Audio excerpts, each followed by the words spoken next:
So, kakatapos-tapos ko lang kanina ng mga lobo na to. At sa loob ng lobo na, merong surpresa. Yeah. Kasi kakarating-rating lang sa akin ng bayan ng isang sponsorship. Kaya ibibigay ko to sa pamilya ko. Oo, kailangan ko din yun. Pero syempre, mas kailangan ng pamilya ko yun. Kasi sila yung pumapasok, yung mga kapatid ko. Kailangan tuition, si mama sa bills. Kaya susurpresahin natin ulit sila. Kasi ako dito, tambay lang naman ako dito. Ren! Bye!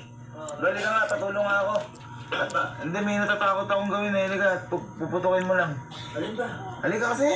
Ito kasi parang gumawa ako ng parang mga konfeti. Oh. Putukin mo lang. Natatakot akong putukin eh. Luho ka ba?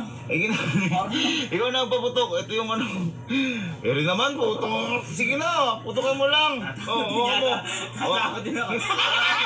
Hawakan mo. Hindi ko na umawak. Mahirap-hirap namang...